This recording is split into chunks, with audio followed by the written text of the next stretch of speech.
Hello everybody, this is Nata Jane and I wanted to welcome you to my Magickal YouTube channel. It's the second video that I'm doing. Today we're going to be talking about Beltane. Happy Beltane to everybody who's in the south, and also happy Samhain to everybody who's in the north. They're two very magical festivals that happen every year. And I'm also going to be talking about the magical folklore and history of grapes as well. So let's get on with today's chat. Let's talk about Beltane first. So Beltane is a pagan, very ancient pagan festival, and it's a love festival. So it's really rather fantastic. It's one of my favourite festivals of the year.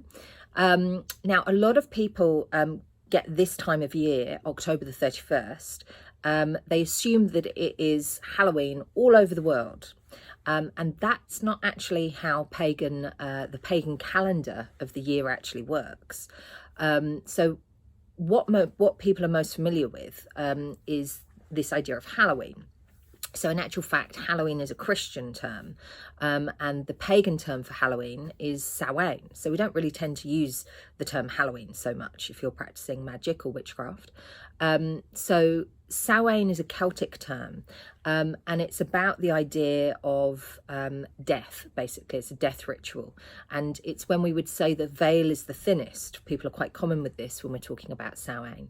The same also applies to Beltane, though, because these are classed as the two bookend festivals of the year in relation to paganism. So we have 8 particular festivals. We call them sabbats, and Halloween is the death festival, and Beltane is the conception festival. So it's about love, it's about fertility. And because it's based on the solar precession of the sun throughout the year, it means that it's seasonal based. So for example, obviously it's summer in the north when it's winter in the south, vice versa. So likewise, the festivals actually swap over 180 degrees. So for us in the south, we're actually celebrating Beltane today. So just to give you an idea about some sort of principles in relation to Beltane, or some sort of key words, if you like.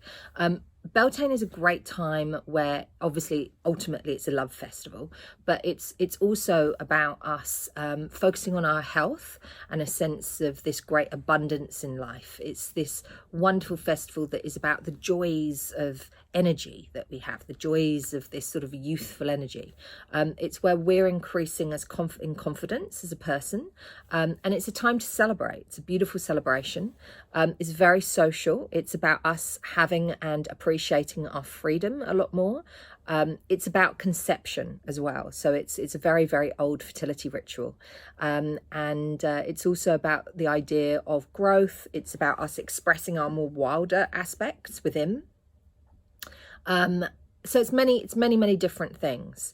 So it's just important to remember that when we're celebrating the sabbats, so this is one of the 8 sabbats, is that sabbats, they're not so much really a time for as much magical divination. It's more of a time of celebration, basically. A sabbat is an open event, so Beltane is classed as an open event, which means that everybody can celebrate together. They don't need to be pagan, they don't need to practice witchcraft. You can celebrate Beltane with all your other friends and family. Beltane is also known as Belfire because it celebrates the god of light, basically. And so it is part of the creation myth about the sun and the moon and how the seasons are created in paganism. And it's the idea that at this point is when the goddess is in her full power and the god is in his full power. So life in general is in its full power. The energy of the earth is said to be the most powerful today, and it's the most fertile day out of the year. And in myth, it's when the goddess and the god come together and they mate, basically, and then she automatically becomes pregnant. And then eventually she gives birth to the new solar god, which welcomes in the sun after winter at the winter solstice. As I was saying, so it's classed as a fire festival, and because it's classed as a fire festival, it's celebrated with fire. So whether that's candles, whether that's bonfires, traditionally is what people would do. Obviously, if you're here celebrating in Australia, then obviously be careful of the fire thing, clearly, and well, just anyway, be careful of the fire thing. So it's a very powerful time, and it's a time when everything, all the plants, all of nature is seen at its sexual peak. Traditionally, a lot of people get married at this time. In witchcraft, that's called hand fasting. But also many non-pagans and non-witchcraft people also get married at this time. It's very popular as well because it's seen as a very auspicious day, basically. So as I was saying, so Beltane and Samhain, they're seen as these two sort of bookmark festivals of the year, of birth and death, or sorry, conception and death, I should say. So they're seen as very powerful. It's like these two entry points and exit points of life, basically. And so it's creating this cosmic circle. And it really makes us think of the Ouroboros snake with its mouth and its tail in its mouth. It's this idea of this cyclic life and how there's no death. Ultimately, everything gets recycled. You know, we're all stardust. We all go back to stardust. We're all reborn. So Beltane is also a very common time to talk about or to practice the idea of what we would say is reclaiming the night. And so this is this aspect where the wild energy of the feminine comes through, where there's a very sort of a sexual side to this festival, and aspects of the feminine that may have been muted, that may have been shunned, is when they're reclaimed. So we would say it's when the witch reclaims her power in many ways. And so it's embracing our body, it is embracing our wonderful uniqueness in whatever form that may take, regardless of gender or sex or whatever else. So it's when we are absolutely unabashedly ourselves and we thoroughly revel in it. What a wonderful day to have, you know, and that's something that we should take over into every day as well. It's a good lesson for life. Now, we're normally familiar with the idea that Samhain or Halloween, as people call it quite often, we normally think about the idea of trick-or-treating. And both are actually done in Europe at this time of year traditionally. So as much as people would trick-or-treat at Halloween, they'd also trick-or-treat at Beltane originally in Europe as well. And they would give children gifts too when they came and knocked on the door. But the slight difference is that in Beltane, when you were an adult and you gave a gift to a child at the door, it would actually help you receive good luck for the next year ahead. So it was a very common ritual.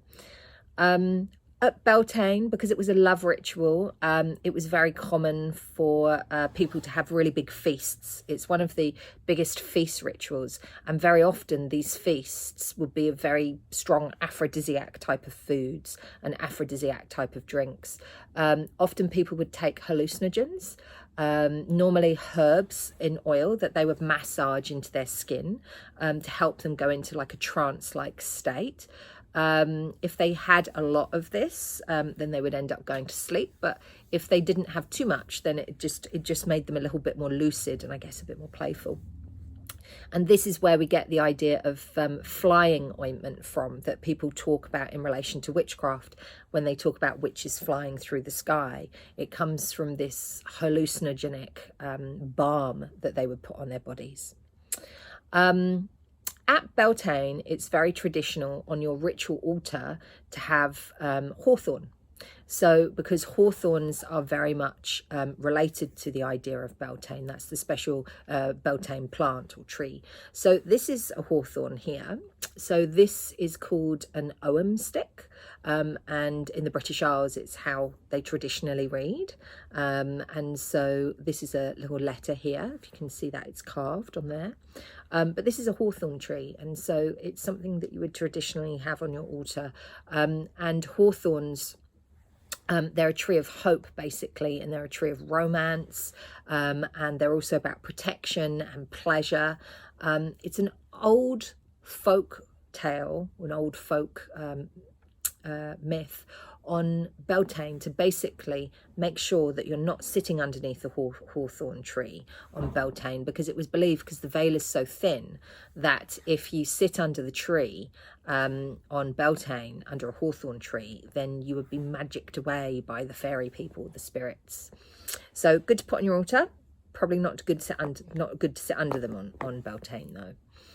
So it's a fire ritual, so hence you've got the candle. I would have my candles going anyway whenever it's a ritual day, but candles going, whether it's at home or whether you're creating a fire in some form or another, because it was also a fertility festival. You know, a lot of people, they would traditionally, when they were celebrating this, it was to help basically be able to bring fertility to the land as well for the next cycle. And so a lot of people would have sex out in the fields, basically, and everything was kind of permitted that day. It wasn't like an unusual thing to do. It was actually encouraged.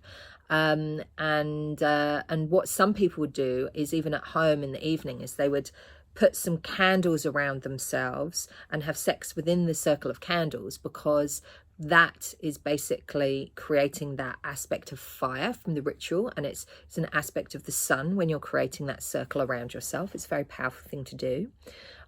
People would also wear snakeskin belts at Beltane, because snakeskins are seen as these magical fertility items as well. And also what they do is, in witchcraft, you have a thing called a kingulum, and a kingulum is basically it's a piece of red, can be red, but it's either a piece of red or red, black and white cord that's normally about 9 feet long. It's made of silk and it's wrapped together. And so this is something that you use in braiding, and you use to braid it around somebody else, or you use to braid it around an object in ritual. It's in relation to binding. So people would often use these for hand fasting rituals. They would often use these at Beltane in relation to binding the energies to them. If somebody conceived at this time of year, it was said to be that the baby was incredibly blessed, and in actual fact it would bless the entire family. So it was very auspicious to conceive at this time of year.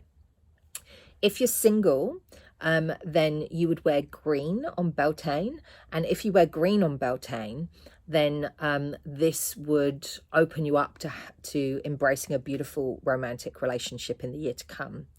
And it's quite interesting, because normally, particularly in some parts of southern England, is that if you used to wear green when it wasn't Beltane, then it was actually very bad if you were single. It was going to be hard to meet somebody. So, but Beltane was a very separate day, and that is the day that you would definitely wear green if you were single, to attract someone.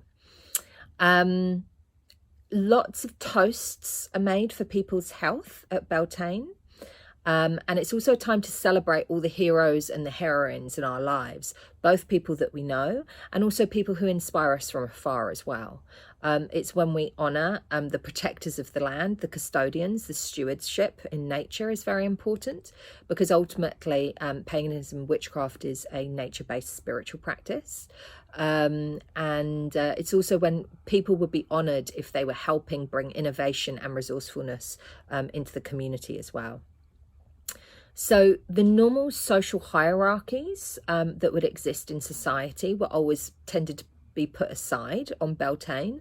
And so, for example, a farmer and a squire, they would be treated apparently more equally. How that worked in reality, I'm not actually sure. I would imagine that didn't happen that much, but still, apparently it did. As said, so fertility is a really big thing about Beltane, and we can talk about fertility in the act of actual conception, but we can also talk about fertility in the idea of creativity, bringing something into being, whatever that might be. And so maypoles were very popular. I remember, they still are, I remember when I was a kid, we used to go to the May Day festival in England all the time, every year. And that would be the equivalent of Beltane here today on October the 31st in the Southern Hemisphere. And on May Day, they would always have at the village fetes, they'd always have these big poles, and these dancers would wrap these coloured cords around them, and they would dance and interweave basically until this really big wooden pole eventually got laced with all this weaved material. I used to love watching that. Normally though, traditionally, it would be red and white, and the red was seen as the menstrual blood and the white was seen as the semen, and it was this act of fertility dancing around the pole to help bring creation and life into the world. So that's a tradition that they had every Beltane, still do back home. In ancient Greece, this was the time to celebrate the goddess Maya, and she was a goddess of sexuality, and couples who got married or who got together on this night, they were called greenwood couples, or it was called a greenwood marriage traditionally. As I was saying, if a child came from this union, it was particularly lucky. And these love festivals were, they were big affairs. It was like one of the biggest festivals of the year, and the funnest. Everybody loved this festival because it was raucous, it was fun, it was sexy, it was, playful, it was a great energy. And it's when you could feel as though you could have freedom and express yourself without any inhibition. So of course, it was a very much loved festival.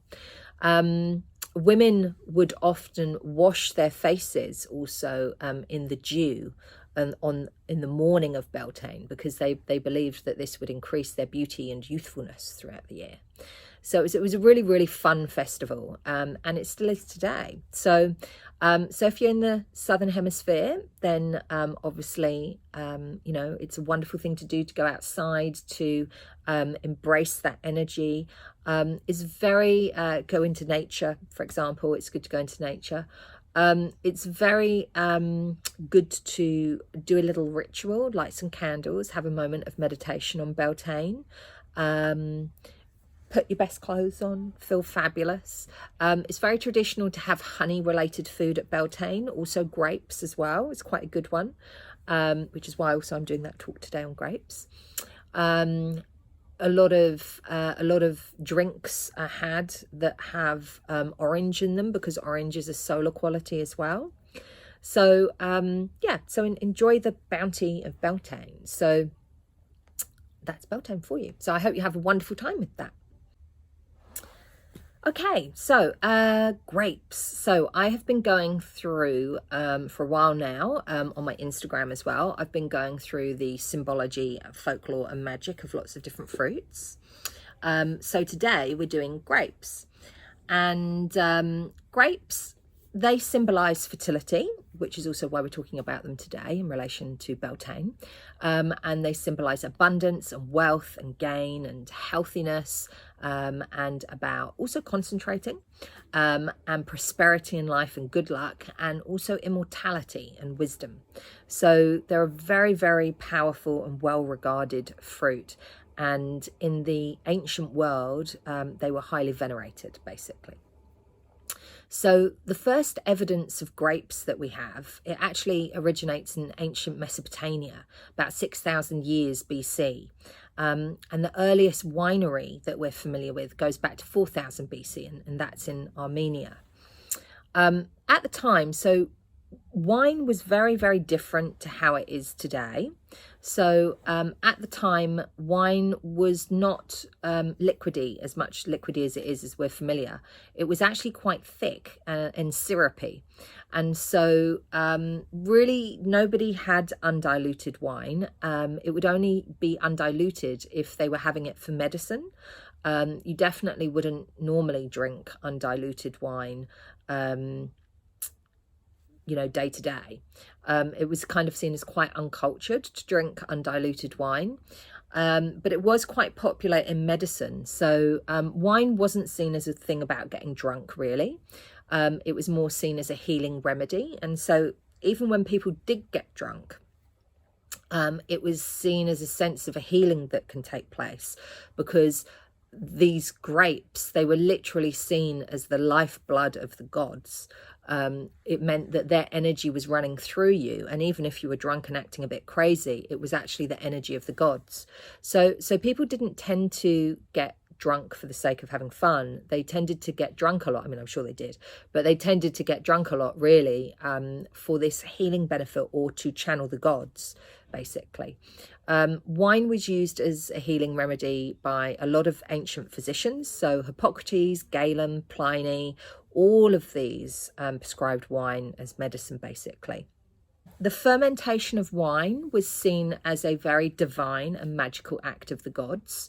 And so the process of winemaking was always seen, the actual sort of viniculture of it was always seen as incredibly potent in relation to occultism and magic. And wine for the Mediterranean countries used to symbolize civilization for them.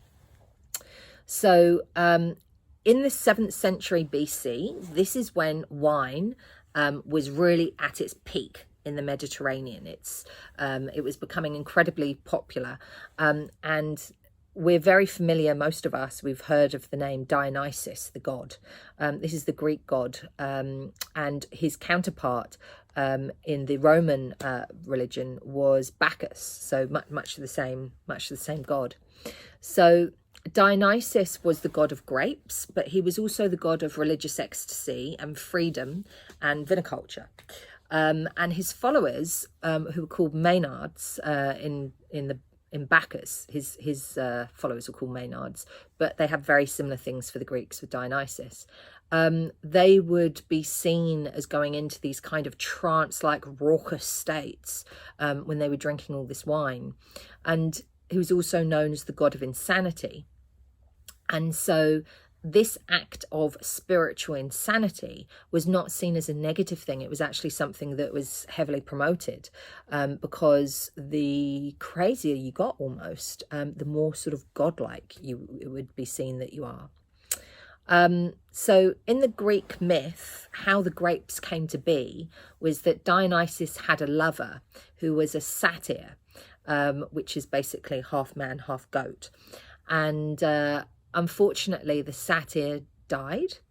And because Dionysus was mourning so heavily over him, he decided to create him into a grapevine. So there's a sense here that it's related to this very strong sense of love and this very strong sense of adoration, grapes. In ancient Greece and ancient Rome, they had these massive festivals. Particularly in Rome, it was called Bacchanalius. And Bacchanalius was a festival in honor of Bacchus, obviously. And it was normally, originally they had a lot of female followers, who were the Maenades, as I mentioned. But then eventually men joined in the festival as well. And when that happened, everything ended up being a bit of a free-for-all, and it got very intense, and it was sort of turned into a big sort of drunken orgy festival, basically. And it would happen numerous times throughout the year, and it was very theatrical as well. So they would have all these big sort of theatrical performances throughout the city, and everybody would be drinking, and normal rules would be able to be broken, a little bit like Beltane. And it was dancing and orgies, sex everywhere. You know, everybody was having a sort of whale of a time, basically. But because the authorities were like, this is getting a bit out of hand, they actually ended up banning it. And unfortunately, thousands of worshippers were actually killed. Much later, the state did reinstate it, but it was a much tamer sort of public procession. It was never really the same again after that. So ivy and honey are also sacred to Dionysus. However, grapes have always been the most sacred, and they're seen as the symbolic incarnation of the god, much like when we talk about Jesus, and Jesus, we talk about that wine is like his blood. It's very similar. And they would say that a lot of this aspects of Christianity, you know, we talk about how they come a lot from previous spiritual cultures.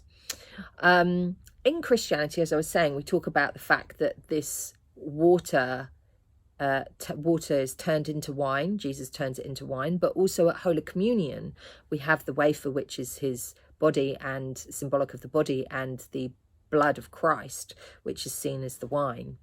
So wine has been a very profound thing throughout Christian culture as well. So Noah, in a different aspect, is also thought of as Bacchus originally. And Noah ended up planting a vineyard after the flood, and then he became drunk. So, and when we talk about Noah and that biblical story of the flood, there's also a rainbow there, and that rainbow is this like covenant between God and humanity that he's not going to flood the world again. But also these grapes are also this covenant between God that he's not going to basically punish people in the same way that he did before, and that instead they can loosen up and have a bit of fun with wine, basically.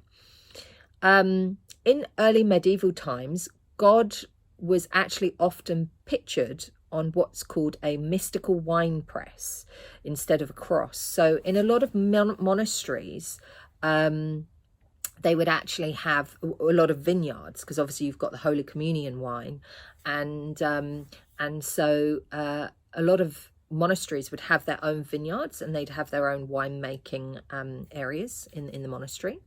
And so in a lot of early medieval times, you would actually see pictures of God on this wine press with his arms out, as he would do normally on a crucifix.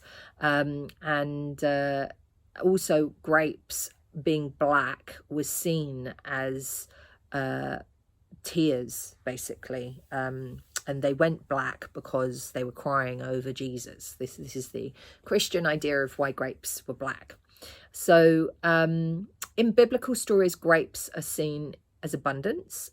There's many metaphors in relation to the Bible where Jesus is related to a grapevine, or there's an aspect of how humanity is connected to the idea of grapes and how virtuous we are, or how naughty we are, is also related to how grapes grow. And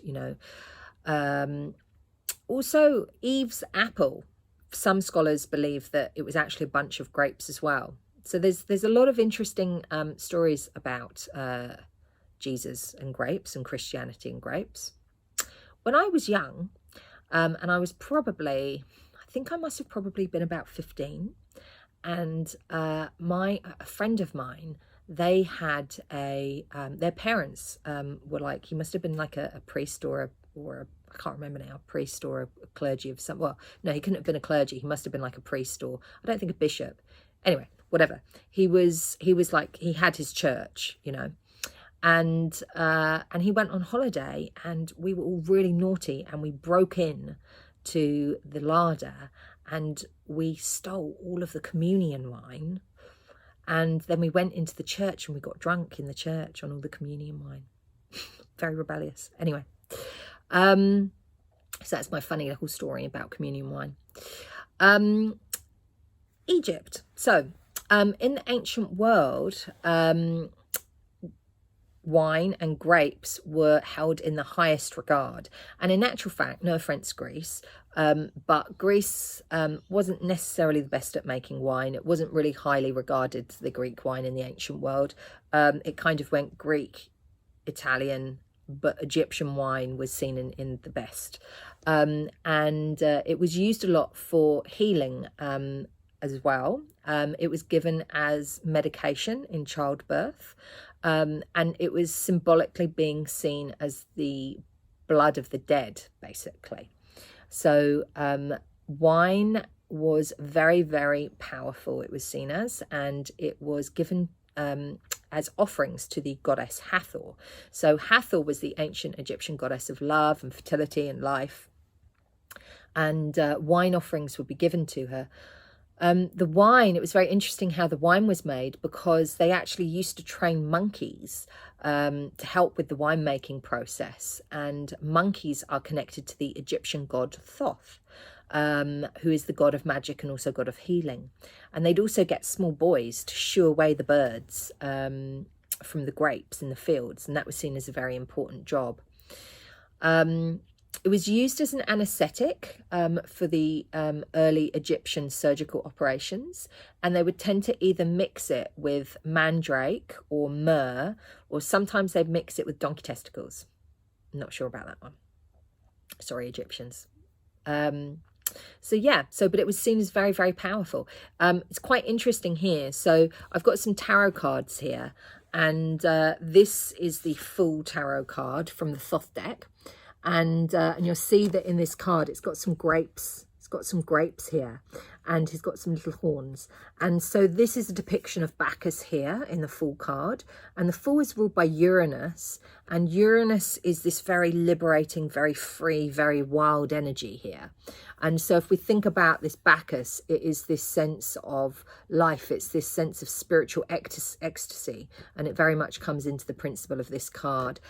This card, the Fool, is very much about the idea of the greater cosmic consciousness as a whole. And this is an aspect that Bacchus could be seen as relation to when you go into that trance-like state. You become in connection with everything. This is also, we can see I've got some other cards here, tarot cards, to illustrate grapes in the tarot deck for you. So this is the 10 of Pentacles here. And you'll see down here, there's lots of little grapes all around here. And this also has these pentacles here. They are symbolic. They're showing the diagram of the tree of life in Kabbalah. And natural fact, in Judaism, grapes in Kabbalah were seen as one of the 7 sacred foods. So wheat was about transcendence, barley was about fertility, figs were about awareness, pomegranates were action, olives were struggle, and grapes were seen as joy. So there's a great sense of joyfulness in this card. And grapes were always seen as this very elevated food, because they were seen as the only fruit that could significantly increase in value. So, and the thing about this card is very much related to the principle of wealth. This is the Rider-Waite deck. And it's the principle, this is the last card in the entire deck. So it's the principle of ultimate attainment. So it's that ultimate wealth, it's that ultimate happiness and joy and sorts of things. Very powerful card to have, this one. This one here is the King of Pentacles. And so all these pentacles are about the physicality of life. They are about money, our material resources. And so this one here is the King of Pentacles here. And again, on his costume, you can see it's covered in grapes here. So this is a great card of abundance. It is really being in our power, this card, basically. So all these grape cards are always seen as very powerful. In ancient times, and still today, you know, obviously divination is very popular, and there's lots of different types of divination, hundreds of different types of divination, and there's a few different types of divination that are familiar and used with grapes. So first of all is that normally if you eat grapes at a full moon, it's seen to help with oracular or divinatory insights. So if you're going to do some divination on a full moon, then that is eat your grapes, basically. So there is a type of divination called oinomancy. I always kind of struggle with that word sometimes, but oinomancy. And this is divination with wine, basically.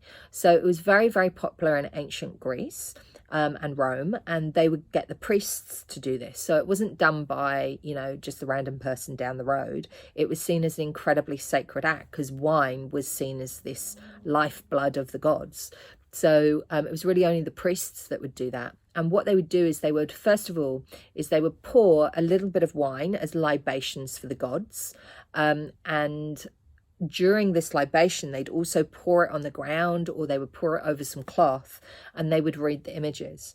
They'd also drink that wine afterwards, and they would really be paying attention to the colour, the consistency, the taste of the wine, any sediment that's left over in the bottom of the glass. And that sediment was read basically like you would do tea leaf reading. So that was very, very popular, this type of divination with wine, oinomancy.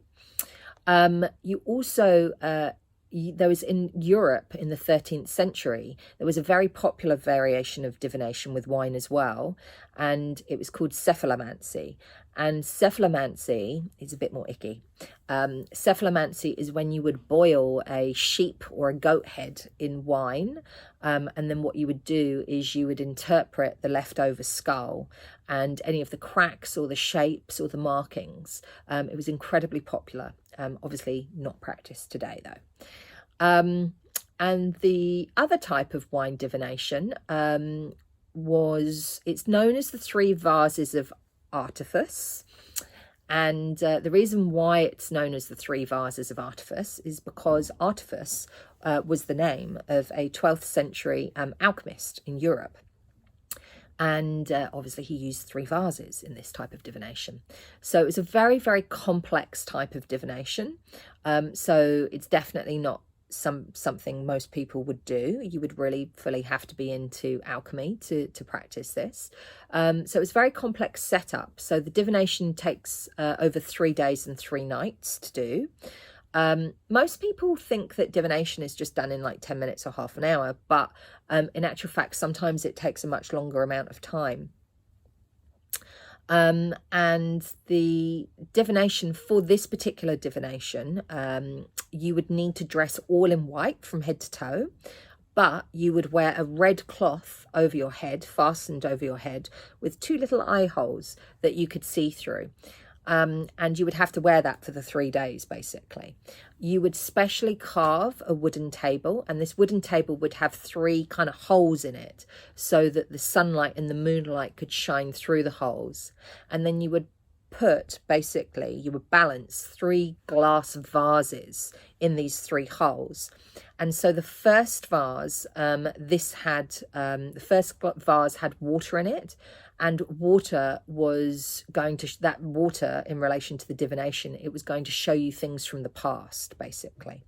The second vase was filled with wine, and this would show you the person that you were asking about in the divination, and it would also show you the present situation.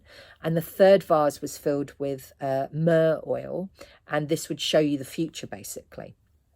And so throughout these 3 days, you would use a wand that's made of poplar tree. You would use a knife, and you'd use also a piece of dried pumpkin root. All these 3 separate sort of tools to stir and mix consistently these 3 vases, basically. And then you would determine the outcome on the 3rd day. So it was a very involved type of divination. And there's lots of superstitions and folklores around grapes as well. So eating grapes every day, starting from the new moon all the way to the full moon, is seen to help gain greater financial benefit. If you want to do that, it's best to do that with green grapes.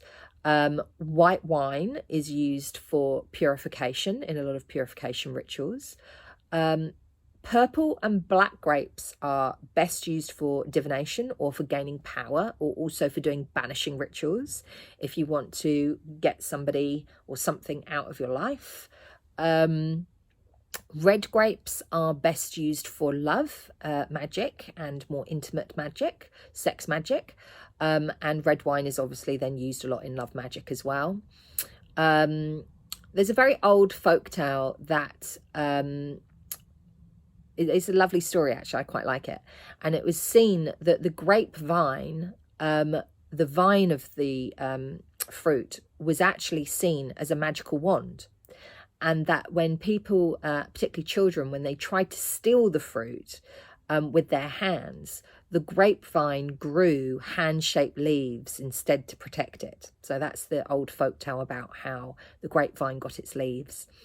In actual fact, I have this here. This is my athame. And so an athame is a knife that you use in witchcraft. It's a ritual knife. So this is the knife on the end here. And this is actually made of grapevine. And so it's not a traditional athame by any means, but, you know, it's the one I've got and I rather like it. So it's good to use in relation to ritual. And so... yeah, so lots of different types of old folklore and myths. So in Spain, you would wear red underwear on New Year's Eve, and you would eat 12 green grapes, one to signify every month of the year ahead, and that was supposed to give you good luck. in ancient Palestine, growing a grape tree. If a family grew a grape tree, if they looked after it and it really flourished, then it was supposed to keep the family healthy. Often, and I find this a bit of a weird one, but often wine was mixed with a little bit of poison if you were worried about somebody trying to murder you. So it's a bit weird one. I think you probably have to be quite careful with that. Wine was seen to help with psychic predictions. Obviously not when you're too crazy drunk, but only sort of slightly getting into a lucid state. And it was seen obviously as a very strong aphrodisiac.